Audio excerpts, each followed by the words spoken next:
All right, I'm going to rip off Gary Cohen here. I'm going to say a pleasant good evening to everybody listening, to everybody that tuned in last week. We had episode number 1, Trials and Tribulations Be Damned. We just hit the ground running. So that's what we're going to do. But again, thank you. Shout out to everybody that gave this a listen the first time around. We are very much new. We are very much experimenting, trying stuff out. So that, and also I wanted to say shout out to everybody that tuned into the Sam Rosen auto-tune video, if you made it to this too. Yes, please. Yeah, dude, a lot of love on that on Ranger Twitter. I think ultimately my goal is to just piss off the MSG networks like Twitter. Like, I just can't wait to get that DM one day and be like, you gotta chill out a little. That's ultimately my goal. Yeah, it's like I know they're a pretty corporate entity with the social media stuff. They seem to be behind the times, so I think that's great. I know, like, a couple years ago where Fitz and Shane had got in trouble just for making gifts and stuff. So Right.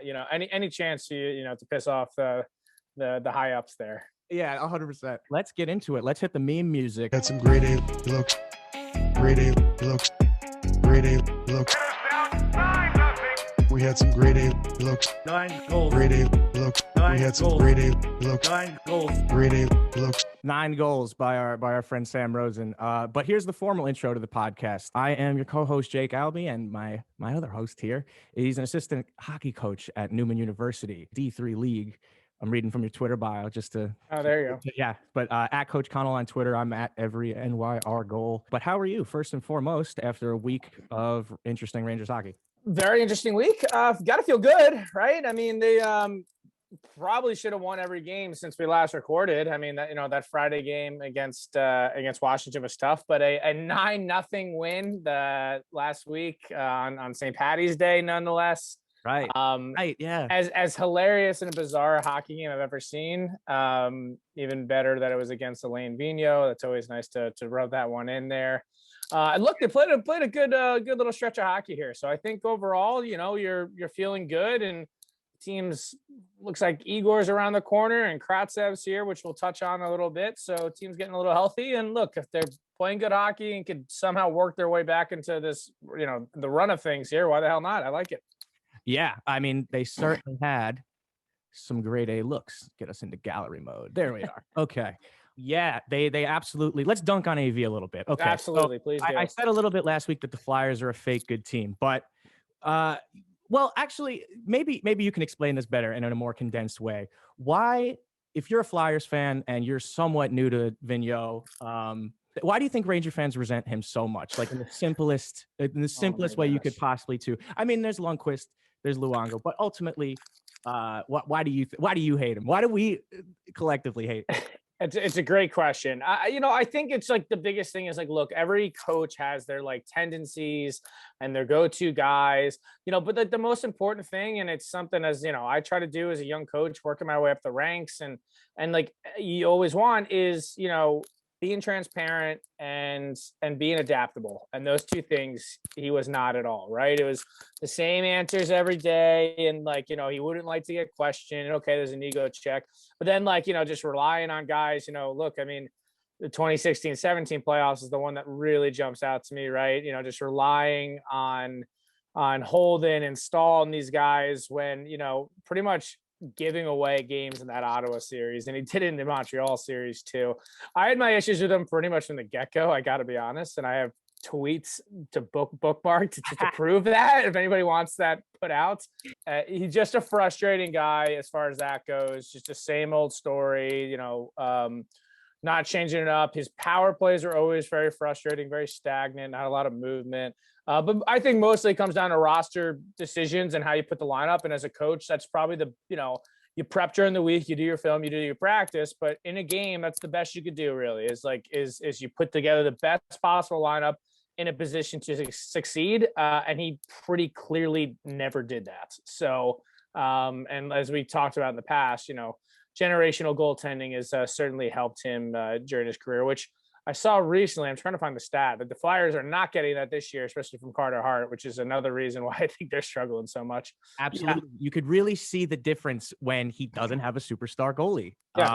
Yeah. And I think Lundqvist is enough. Just to not get Lundqvist a cup in those years is enough for me to resent him. But on top of everything else. And I think and a little bit of accountability issues too, where yes. It's a weird toss-up who was going to get the short end of the stick. I mean, people like to say that. People are saying that about Quinn now. But what I'll counter with where AV was never transparent, and compared to now, David Quinn, aside from injuries, is kind of refreshingly genuine, I think, in his press conferences. I mean, I think so.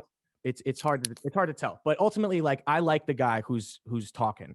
The coaching, that's a whole other aspect. I don't know. I think the closest I got to a real fire Quinn mood was last week before the 9-0 game. I think it was even before the Flyer game too. It was I think it was maybe the third or fourth game in a row where they just looked like they played about 5 minutes of 5-on-5, and then just the rest of the game stunk and like had nothing. And this team still has their issues 5-on-5 and just shooting the puck. I mean, Dave Maloney on the radio, he's constantly insulting this team. He's like, he thinks this team is so soft, paraphrasing, but he's just constantly ribbing them on their passing options.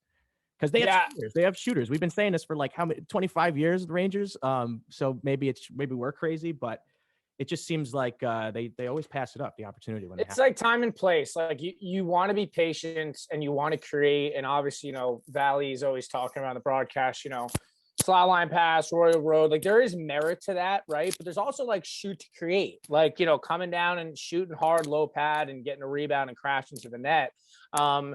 They tend to just stray away from that. And I don't necessarily want to encourage bad angle shooting. Like that's not what I'm trying to say, but they're shooting with a purpose and like shooting to create. And I say this to my players sometimes, like sometimes the selfish play is to make a pass because you're going to put your teammate in a bad situation. I've seen it a couple times this year where, Buchnevich or Zibanejad or whoever it might be is trying. I know with their heart of heart, they're trying to make a good play. You're throwing a puck and you're trying to get it through three freaking guys. And it's like, that's just not going to get through. This is the best league in the world, So it's definitely frustrating. I think we've seen, look, getting more rebounds and kind of more ugly goals. We've although in that Flyers game, everything was going in. So at that point, it was whatever. Going back to Vigneault here. So this is courtesy of J Fresh Hockey on Twitter. He now writes for Elite Prospects as well. But he so this is as of March 20th. So as of 3 days ago. So very recent. Starting goaltender save percentage above average, above expected average, excuse me. And so he takes into account, shot quality, what they're facing, all that stuff. Our boy Igor, number 11 right there, by the way, on the list. But dead last in the NHL is Carter Hart at minus 1.9%. I happen to think Carter Hart's a good goalie. He's got all the tools right now. Mentally, he's just falling apart, and you hope Philadelphia doesn't eat him up like they've done before with goaltenders. Because I do think he's, from a personal standpoint, he's a good goalie. Seems like a decent dude. Obviously, he's on Flyers, and if they want to stink, I'm not going to be upset about that. But just to goes to show you, like, goaltending is really everything. I mean, you saw that with Claude Julien getting fired up in Montreal, and Carey Price had like a save percentage like barely above 900. So like today's NHL, just for perspective, NHL average 5-on-5 save percentage, you're looking like, an average goal is probably around that 912 mark. That's what you're kind of looking at. So, below that, you're kind of falling off a cliff there. So the Flyers haven't gotten it from Carter Hart, and then Brian Elliott, who always amazes me every time I see Brian Elliott. I forget he's still in the league because I feel like he's been around forever. It's old, but hey, good for him. So just some numbers to kind of add on to that with Vigneault's track record of getting great goaltending. And look, he's not getting it. And when he plays that kind of hybrid defensive zone system, if you don't get the good goaltending and timely goaltending, you could be really susceptible to be giving up a lot of goals. And currently speaking, they are down 2-1 here and just starting the second period against the Devils, and the Devils don't score against anybody. Yeah, and speaking of, we're coming off a 5-3 victory last night against the down in the dumps, Buffalo. So poor Buffalo. I really feel bad because I went to Syracuse, so I wasn't too far from Buffalo, and I wound up having a lot of friends from upstate New York, big Sabres, big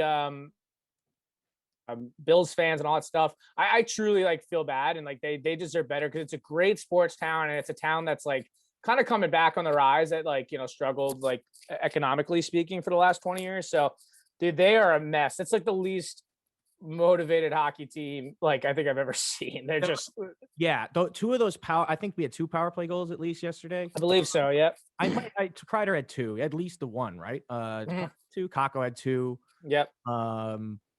Yeah, and Kakko looked pretty upset after his empty netter. Like I said, Yeah, I know. Someone needs to give that. that guy a hug or something. Yeah, he's tied with Buchnevich on most frowns this season. Frowns. Yeah, seriously. The Buffalo defense, they just really just let the Rangers pass the puck around, and it's just not a lot of hustle at all. And what happened to Rasmus Dahlin? I mean, in a time period where we're talking about Adam Fox like pretty much constantly amongst Ranger fans, not so much outside New York as of late. What is the deal with this guy? I mean, he must be just miserable. There's no way he's as bad of a player. No, I don't think he is. I don't think, maybe he's not quite the, Erik Karlsson reincarnate, which they kind of thought maybe when he was drafted. And, obviously the comparisons are easy. Young, Swedish-born, offensive, good skating defenseman. The whole team. I mean, look, Taylor Hall's not this bad. Taylor Hall won an MVP 3 years ago. I watched him in that season for the Devils carry a mediocre at best team to the playoffs, right? Jeff Skinner, of course, gets off the schneid against the Rangers, but look, on paper, is this a great team? Is this a playoff team? Probably not. They also aren't this bad. You look at the Red Wings roster is worse than this, and at least the Red Wings are putting together a competitive it's a nightmare. And then obviously with Eichel being hurt, I mean, look, I'm going through the roster right now. This is insane. Taylor Hall has 2 goals and 14 assists in 30 games. Dahlin's got 11 points, but his metrics I know have been a nightmare. Jeff Skinner, 3 goals, 1 assist, 4 points in 27 games. The guy's making $9 million a year. They're a mess, top to bottom. And that's to me, that's an organizational problem. Just they haven't made the playoffs since 2010. So it's been forever when you think about it. Crazy. And they tried to kind of tank for Eichel or McDavid, excuse me, that year. Obviously they lose the lottery, get 2. Okay, you still got Jack Eichel, still have a hockey player, but they have just not been able to connect the dots from one end, whether it's coaching, whether it's management. The whole organization though, was seeing recently, they haven't even rehired some scouts for the WHL and stuff, preparation, because they didn't want to pay their money during they still could have been doing work and research for you and all that stuff.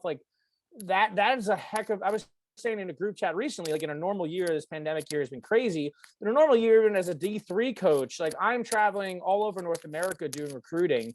The fact that they wouldn't have scouts in these different leagues is asinine. And I know they're not playing right now, but you can still watch old video, compile, talk to other scouts, talk to other coaches. And that's a top to bottom thing. That organization is toxic right now. And look, they've been in a rebuild for 10 years. And now they're going to have to pretty much start over because they're going to have to trade everybody and just kind of start tanking again. And hopefully they can get somebody else. Because even on paper, if you, if you think, okay, we could turn this around. Look, he's not old by any means, but Jack Eichel's 24. Even if you try to trade other pieces and stuff, when are you going to be competitive again? 4 or 5 years from now?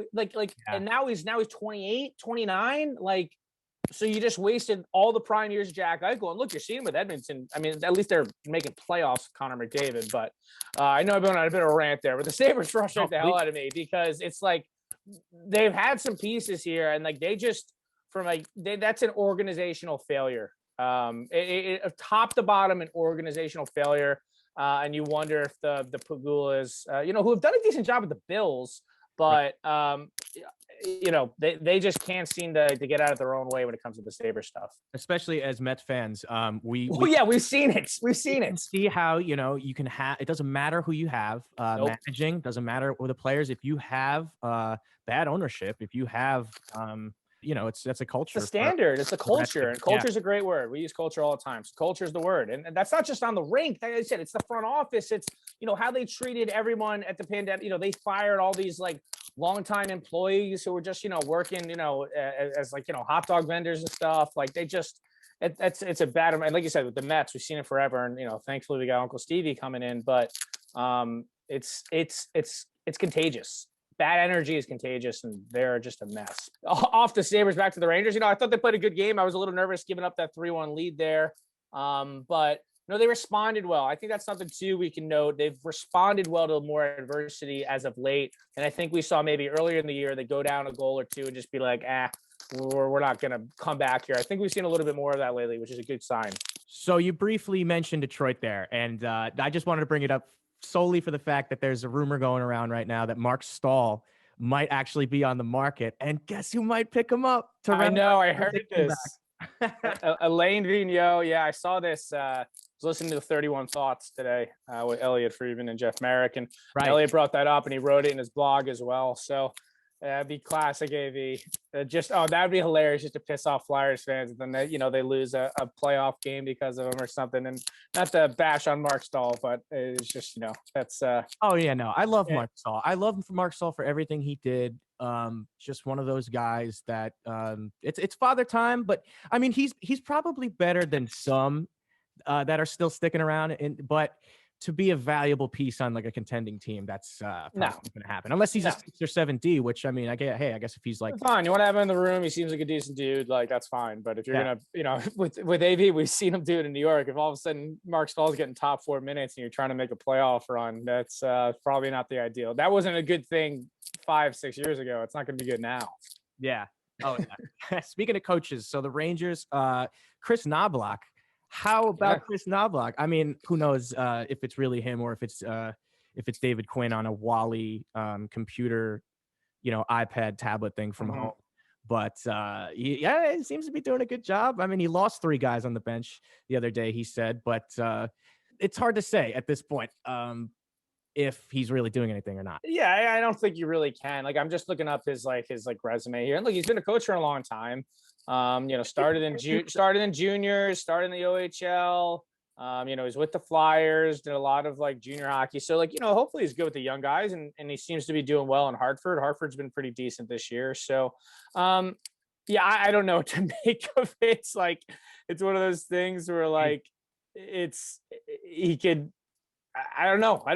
All of a sudden, the team scores 9 goals in your first game, and they seem to be playing well. So it's probably a little bit of best of both worlds. Where obviously Quinn's still going to be very involved in the day to day. I'm sure he's zooming into meetings every single time and all that good stuff. But good for Knobloch, and he's only 42. He's a pretty young guy, and he's kind of just a calm demeanor back there. I'm not sure, like you said, I'm not sure he's doing a lot. He might just be like, all right, guys, whatever you were doing, let's just keep going. I know, and this is good, the Rangers organization, Chris Drury is the GM also of the Wolfpack. So he kind of has a relationship with Knobloch. And I know they try to run most of the same system. So that's a good transition. So that's the way to do it. And he's been fine. It's just been kind of funny.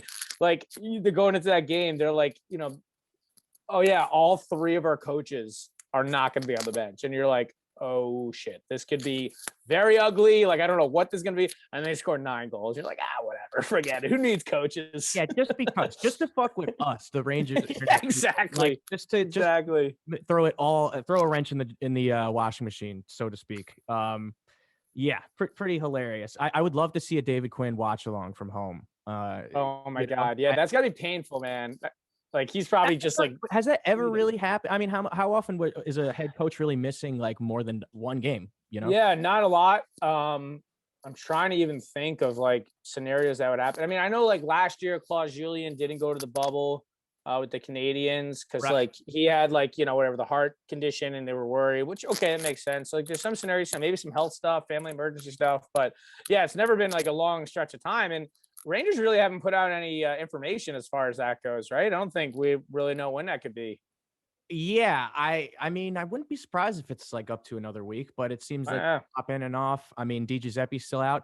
Yeah, our boy, and on this topic, well, we have bad news. The goalless season is over. I know. I was thinking of you. Oh man, that was funny. I was pissed right at the end, and I was just I mean, we still got the Ryan Lindgren 0 goals going, but we could talk Lindgren in a second. But going back to Howden, so dude hits the empty netter. He must have hit the town after because he's now out with COVID protocols along with Giuseppe. So him and Quinn maybe.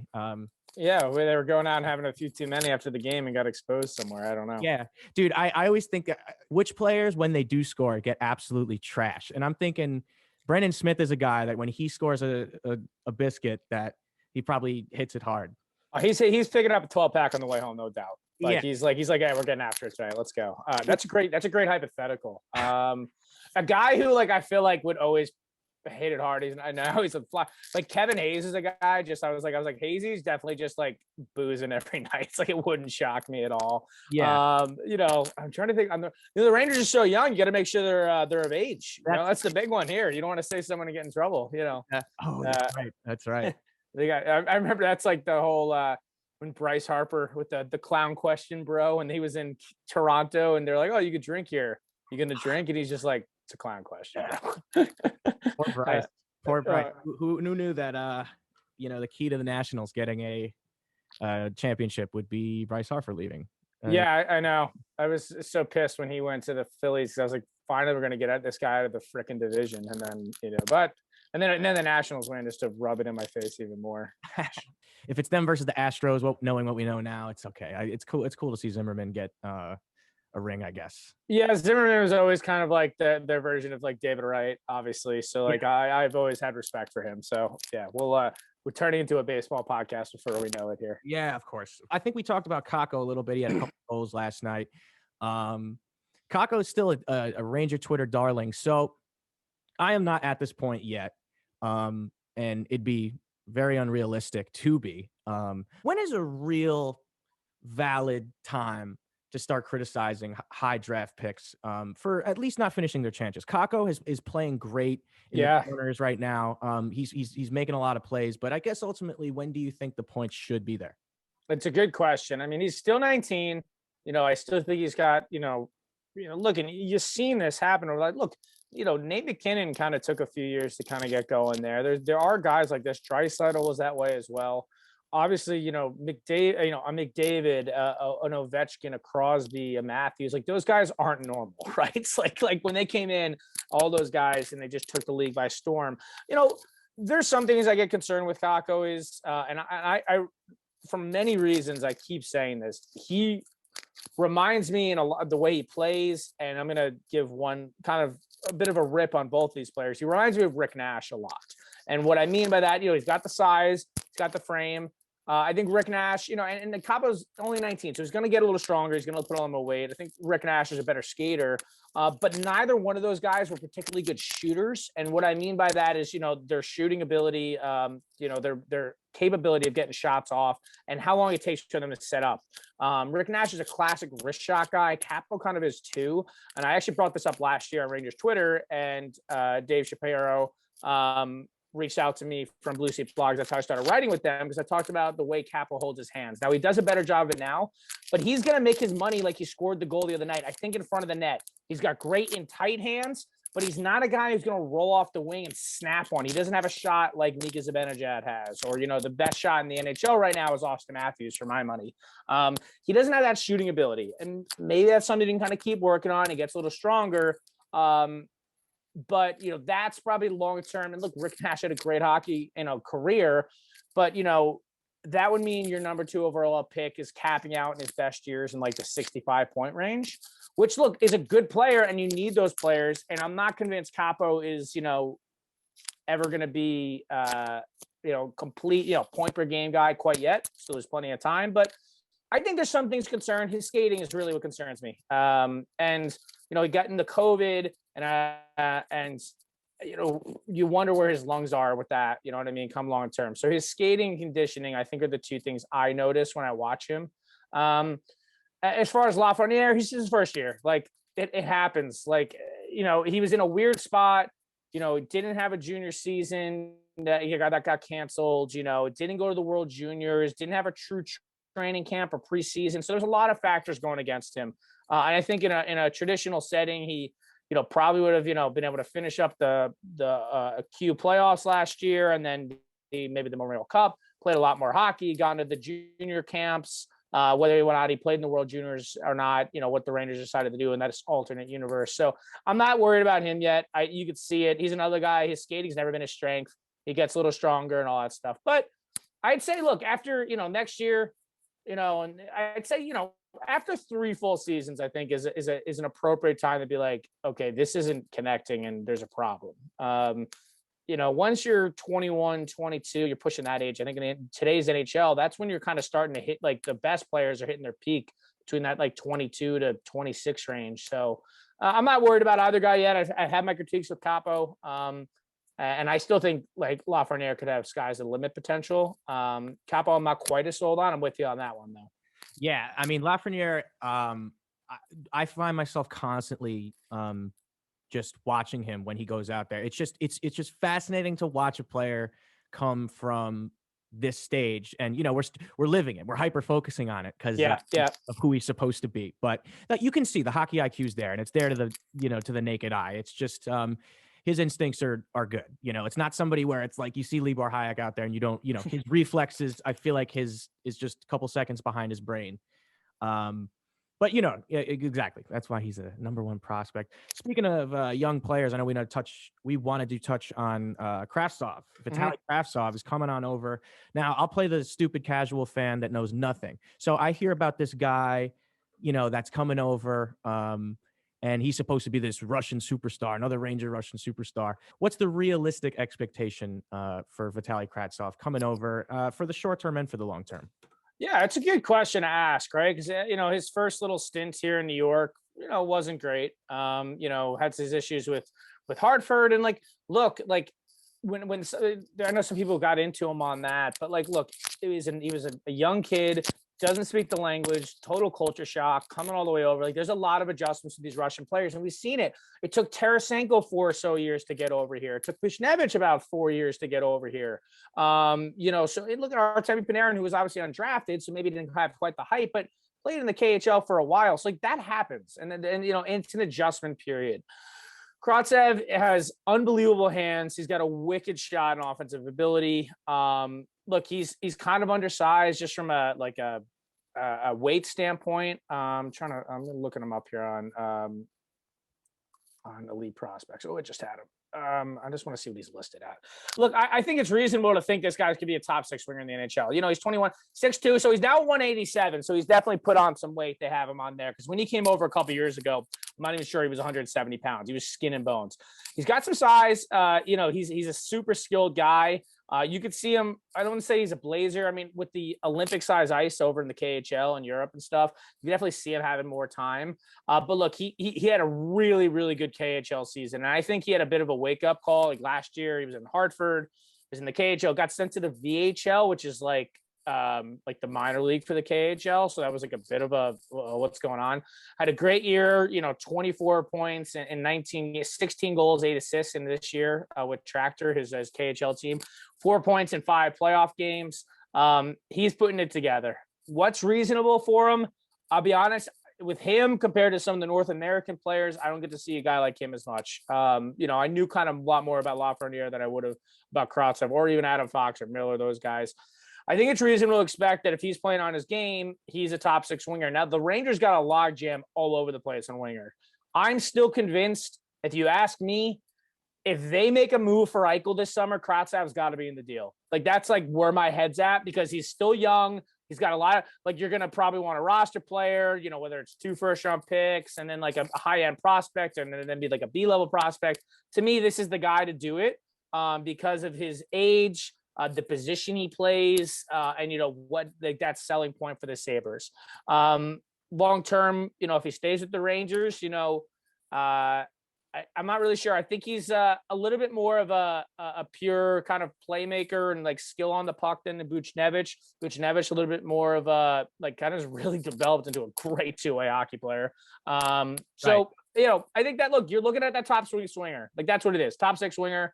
Does he stay here long term? Or, is he, to me, he's developed into a guy, we'll see how he does, but he's probably developed into a guy, at least from my perspective, who is going to be probably a blue chip piece in a bigger trade to push them to the next level. But we'll see. Maybe they like him more than I know about.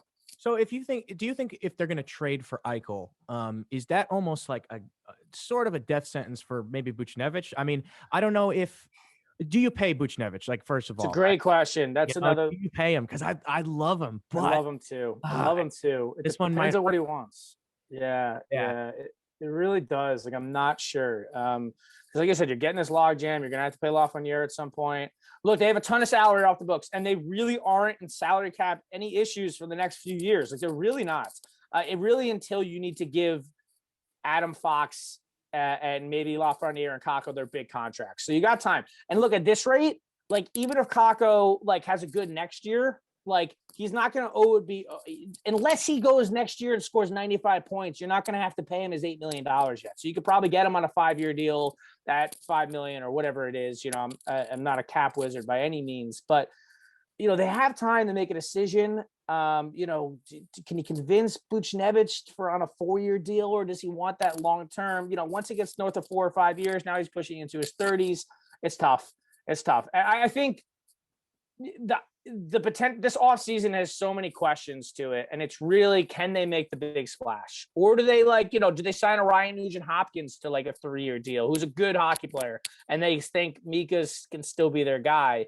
And then, you know, Mika's due a contract after the end of next year. So I don't know what their long-term plan is. I mean, that's really what it comes down to. You know, to me, you're going to have to move some sort of roster piece if you're going to get Eichel, just for the long-term solutions, I think. Whether it's a Strome, whether it's a Mika, whether it's a Buchnevich, because you can't wind up paying everybody. It's just the way of the business. I think it's a very, very intriguing question, but they're not like, you know, don't let anybody tell you they're not that bad a shape cap wise after this year, when most of the buyout penalties that they have are off the books. Yeah. It's, you know, I'm trying to picture, let's say 10 years down the line, right? Ooh, 3 cups okay. later. No, but realistically, let's say in 5 years, let's say if it's championship contention time, what does this roster really look like? Is the band still together, or is it, you know, is it mostly Hedel? Is it mostly Kakko, Lafreniere? Are those the guys that are ultimately here for the championship? I mean, you got to think Shesterkin, Fox, Lindgren. But like you said, there's going to be a time where you got to pay them. And, you know, will that time run out? I mean, I think they're pretty set. I think signing Kreider seems like they're committed to keeping that group of guys together, KZB. But it's hard to say because Buchnevich, yeah, really has turned into an unbelievable player. Personally, one of my favorites to just watch this change from him now. Oh, my God. So he's been in the league.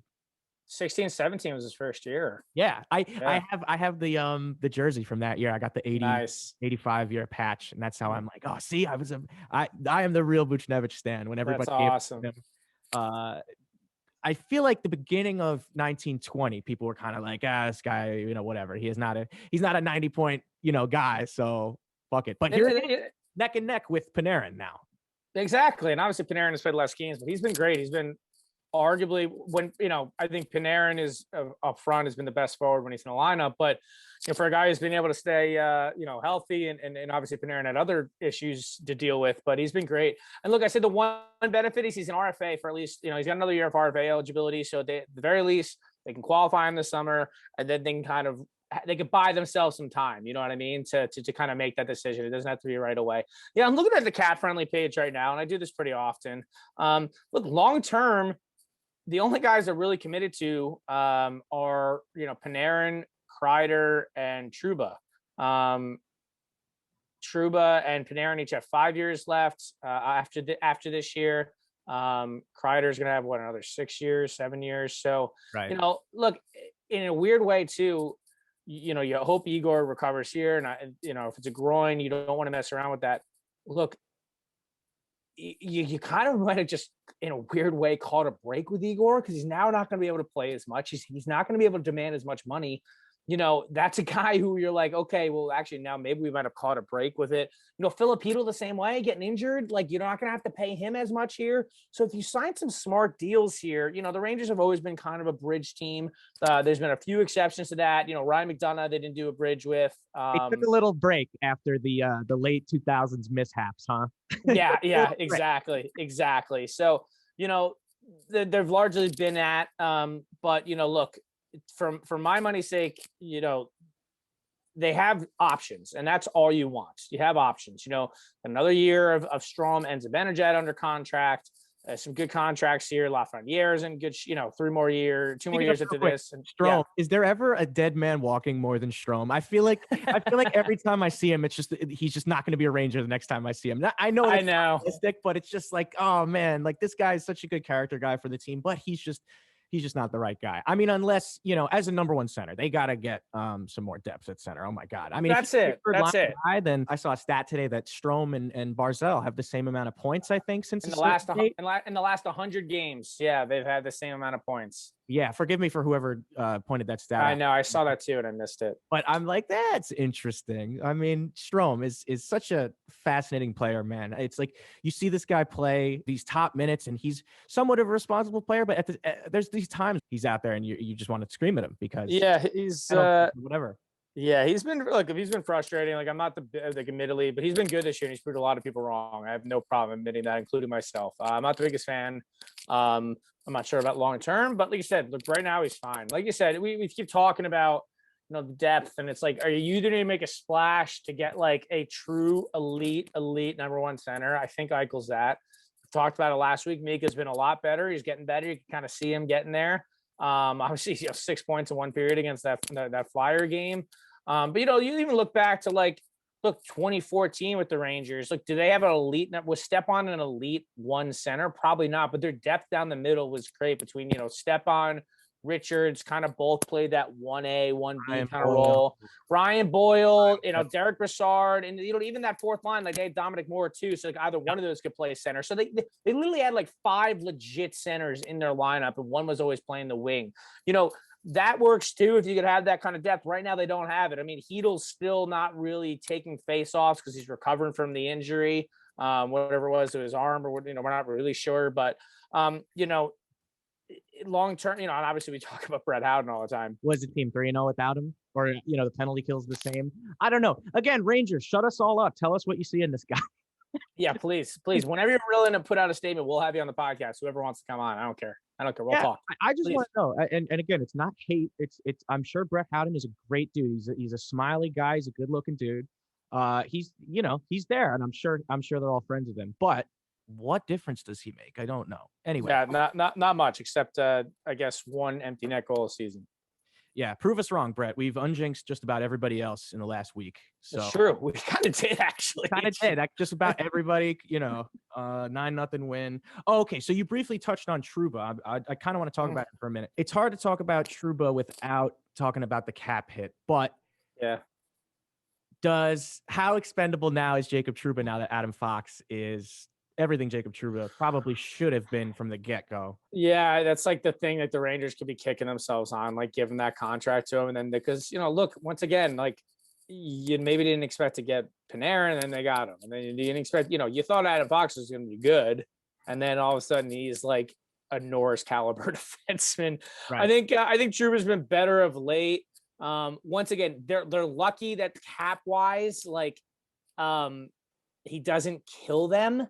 And like another thing too, like looking at that contract, it eventually becomes no move. And he's got one of those contracts where last year's total salary was 12 million. This year it's 10, 8, 6. The last couple of years it's down to just a regular salary of 6 with no signing bonuses. So real cap versus salary, is a little bit different. Maybe it's a movable thing.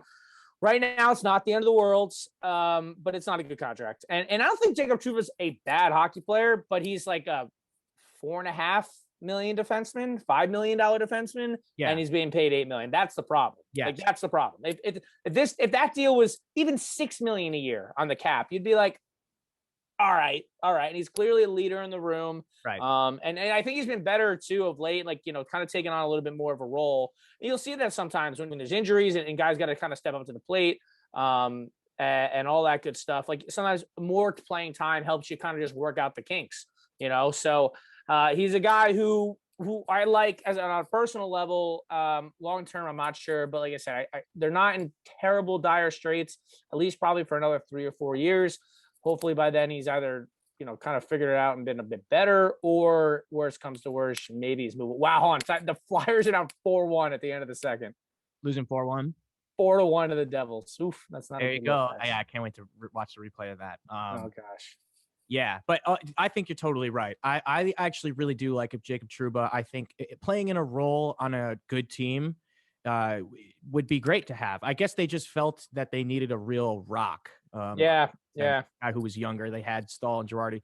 Briefly touching on bad contracts. I remember when they signed that. I believe first it was Girardi in about Yes. 2013. Yeah. like that. 2014. Yeah. And that was how long? That was like a 5-6 year deal. Something along those lines. Yeah. It was about 5 or 6 years too long. And they announced it, and I remember the fan reaction was it was like mixed, but ultimately, initially, it was like, okay, good, that's fine. Especially the team is better.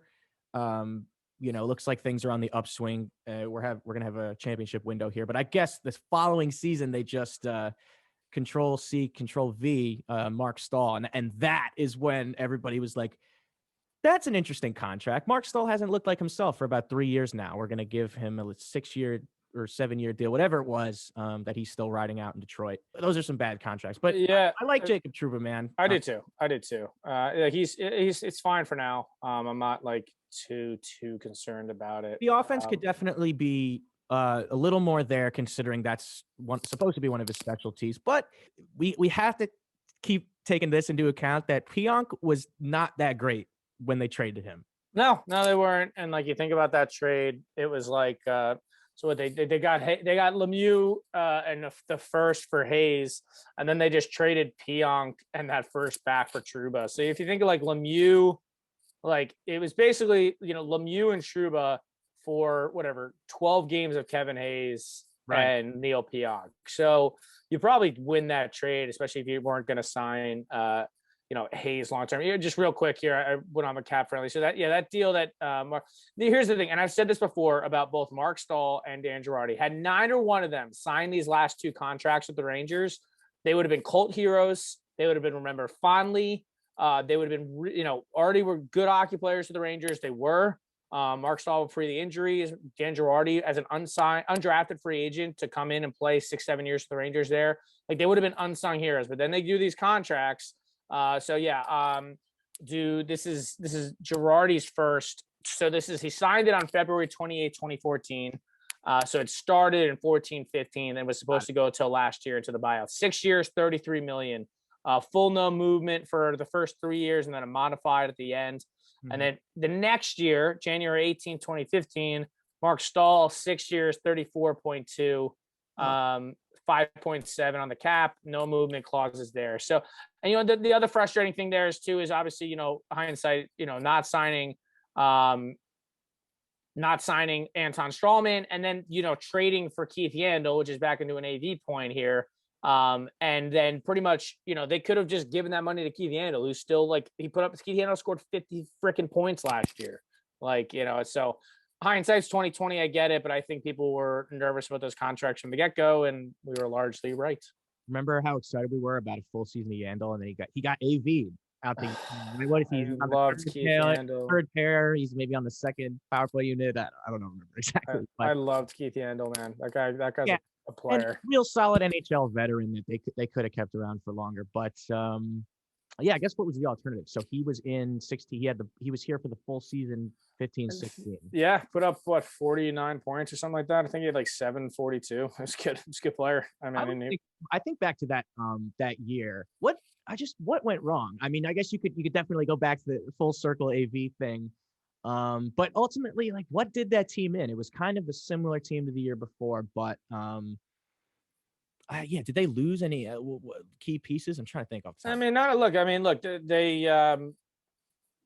They just look. They were another year older. AV continued to just dole out this line. Look, they got off to a really hot start. They were 13-2-1, but they were getting out metrics every game, and Lundqvist was just standing on his head. I know we've heard that a million times. So, they kind of rode a hot start and pretty much then just played 500 hockey the rest of the way, and they limped into those playoffs. This is a 100-point team that going into those playoffs, you just did not feel good, and they got pretty much dominated by Pittsburgh on their way to that first Stanley Cup of the back-to-backs. Yeah, look, looking at this roster right now, they just their best player, their leading scorer, good player, 61 points, Matt Zuccarello, 80 in 81 games. But Rick Nash took a huge step back, after scoring 40 goals the year before, only played 60 games, only had 36 points. I mean, and then look, I just talked about it. Keith Yandel was your fourth leading scorer, and he was still playing under 20 minutes a game. Just going back to what Elaine Vigneault kind of did there. It got better in spurts and vice versa. Yeah, I think that team just got older. You can kind of see the writing on the wall, just like listening to AV, and sometimes coaches can just go stale on you. I don't know. And look, in 16-17, they just had a really high shooting percentage. Were kind of more fun to watch, obviously. But yeah, 15-16 team wasn't very fun to watch. It was like they were just and they had like a 10 or 12 something game winning streak at the beginning of the season. I think put them into the playoffs right then and there almost. That's pretty much it. Yeah, I think they said So they started off exactly. Yeah, they went on. Let's see. So they were 6-2, and then so they start, and then they went on a 9. Yeah, so they were 14-2-2 to start the season. And then from there, just looking through the schedule, win loss, pretty much the rest of the way. Just played 500 hockey literally the rest of the way, just win loss. And so that actually probably a little bit below 500 if I'm looking at it. So because they finished 46-27-9. So basically 46-36. So yeah, they played a little under 500 the rest of the way. Yeah. Kind of an interesting team. Yeah, kind of a weirdly assembled team. And then they made that Marc Staal trade for no reason. Oh my God. He's got to be the most forgettable Ranger. It was so nothing, and it was so short. And yeah, they got spanked in the playoffs. He just it was just sad ending there. Here's your center depth though, right? Marc Staal. There you go. He's back on the market. Well, the thing is, he played 20 games for the Rangers. I can't believe he actually played that many, because I feel like it didn't even happen. But he only had 6 points, and he was kind of falling off the wagon there a little bit in those bad Carolina teams. Then he goes to Minnesota and kind of revived his career. He had 65 and then 76 points, 52 points last year. A good little time in Minnesota, actually. He was not a bad player. And then, of course, he got traded to Buffalo, and that's where everybody goes to die, apparently. All right, well, let's wrap it with a little Mighty Ducks. You tell me. Yeah. I'm excited. The new Mighty Ducks, I guess it's an Apple Plus TV show is coming out. Gordon Bombay's back. Emilio Estevez, Lauren Graham from Gilmore Girls, one of my favorite crushes growing up there. I was just reading about it, and my buddy was telling me about it. And look, anybody who grew up, born in the 90s or, late 80s and the 90s like we did, we all saw the Mighty Ducks. We all knew it. We all saw that trilogy of films, and were a lot of fun. So I figured we'd talk a little Mighty Ducks here. Going back to the first Mighty Ducks is great. Actually, D2 is my favorite. Which one's your favorite of the movies? I like D2 the best. I gotta go back and watch D2 and D3 because it's been so long. D2 is the one they're in the Junior Goodwill Games, basically the Olympics, and they beat Iceland. Yeah. Oh my God. Oh man, hilarious. No, it's great, dude. The Mighty Ducks are legendary, and I love when Anaheim brings back the Mighty Ducks jersey. Man, there's I think it's like Iceletics. I follow on YouTube, and they're kind of recent, but they put up some jersey stuff and breaking down jersey history, and they had one. They're gonna try to do it for each team, I guess. But they talked about the Ducks, and talk about a team that has jerseys have gotten worse every single time they come out with a new jersey, and until finally they come back, and that original logo is so great, and that eggplant and purple, green and purple, what a great color scheme. But I don't understand their jerseys now. I think are the worst in the NHL. The orange and the gold, and I think there's just so much going on. I hate it. Yeah, it is. You know what other jersey is just visually too much? That those freaking Devils throwbacks, they would be nice with that white stripe. Yeah, I've heard mixed things. I don't hate them. I get it, because there's a lot of striping going on the bottom. They're kind of almost give you a headache when you're seeing them going up and down the ice. I do understand that. I'm with you on that. We could do a jersey podcast one day. I love jerseys. I love talking jerseys. I think it's a great idea. Me too. I'm very, very much into collecting. I don't have many other teams, but big Ranger guy. I have my Lindgren jersey repping. There you go. I'm always scouring eBay trying to find just random old jersey. I have a lot of jerseys. I've sold some over the years. I have obviously Ranger jerseys. But I have some other teams too, so I'm all over the place. So we'll wrap it up with this as Mighty Ducks. Who's your favorite character from maybe the original there? I mean, I know there's some obvious answers, but who's your favorite, least favorite? You can say. Growing up, I guess my favorite's got to be the farter, the Sean White. Yeah. More than anything. But yeah, that made me laugh growing up. Emilio's great. I mean, Emilio Esteves, claim to fame has got to be this movie. It's right up there for him, and the claim to fame, getting a youth coaching job because you're a drunk driver. What a great setup to a film. So he gets the job because he gets pulled over for drinking. Yeah. My favorite. I mean, look, I always like Charlie a lot.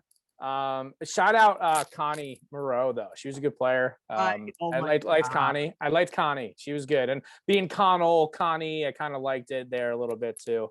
Definitely a crush on her when I was a little kid there. Least favorite. I don't know. They kind of abandoned some characters after the first one to the second one. Like the kid you just brought up, I think they cut him. Like he wasn't even around. And then, then you go, how can you not love? And he's made a great career though. Also, I guess outside of that, I love Keenan Thompson in the second one. Who doesn't love a good knuckle puck? Oh my God. That great moment. The flying V, you could say too. Yep. All classic moments. But that's good. That should just about wrap it up for this week. And thanks so much for listening, everybody. We'll get back to you next week. Hopefully the Rangers keep kicking butt here.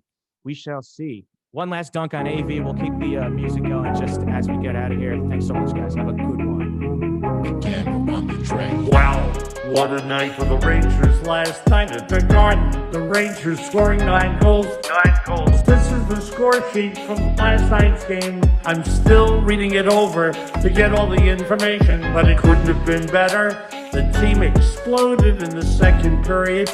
Rangers with a huge win. It is now 9-0. Rangers with a huge win. Wow, was that exciting.